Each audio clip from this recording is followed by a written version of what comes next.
సుమన్ టీవీలో మీ personal and business promotions కోసం కింది నెంబర్కి కాంటాక్ట్ చేయండి. ఏపీలో కురిసిన భారీ వర్షాలు తీవ్ర విషాదాన్ని తెచ్చిపెట్టాయి. ఎన్నో కుటుంబాలు రోడ్డు మీద పడ్డాయి. ఎంతో మంది నిరాశ్రయులుగా మారిపోయారు. కట్టుబట్టలతో ఇంటి నుంచి బయటకొచ్చారు. భారీగా ప్రాణ నష్టం జరిగింది. ఇప్పటి వరకు భారీ వర్షాలకు 14 మంది చనిపోయారు. విజయవాడలోని మొగల్రాజుపురంలో కొండచర్యలు విరిగిపడి 6, ఇతర ఘటనలో పలువురు ప్రాణాలు విడిచారు. బుడమేరు వరద ఉధృతికి గుణదలలోని విజయనగర కాలనీకి చెందిన తండ్రి కొడుకు మరణించడం తీవ్ర విషాదాన్ని నింపింది. ఇంకా చాలా మంది గల్లంతయ్యారు. పలువురు గాయపడ్డారు కూడా. ఎన్నో కుటుంబాలు తీవ్ర శోకంలో మిగిలిపోయాయి. చాలా చోట్ల ఆయన వారి జాడ తెలియక వారు ఏమయ్యారో అనే బాధతో కుటుంబ సభ్యులు అల్లాడిపోతున్నారు.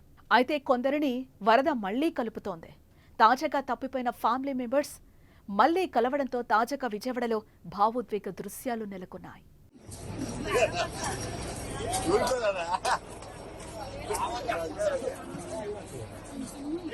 విజయవాడ సింగ్ నగర్ ను వరద ఏ స్థాయిలో చుట్టుముట్టిందో తెలిసిందే.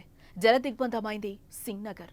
ఈ క్రమంలోనే ఓ కుటుంబ సభ్యులు చెల్లాచెదురయ్యారు. ఎవరు ఎక్కడున్నారో తెలియదు, ఏమయ్యారో తెలియదు. తండ్రి ఆచూకీ తెలియక కొడుకు, కొడుకు ఆచూకీ తెలియక తండ్రి 2 రోజుల నుంచి దిగులు చెందుతూనే ఉన్నారు. చివరికి నేడు ఒకరినొకరు కలుసుకున్నారు.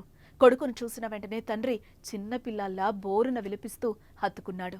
కుమారుడు కూడా తీవ్ర భావోద్వేగానికి గురై తండ్రి గుండెలపై వాలాడు. ఈ దృశ్యాలు సోషల్ మీడియాలో వైరల్ అవుతున్నాయి. తండ్రి కొడుకుల ప్రేమ, అనుబంధం ప్రతి ఒక్కరి మనసును హత్తుకుంటోంది. దీనిపై మీరేమంటారో కామెంట్ చేయండి.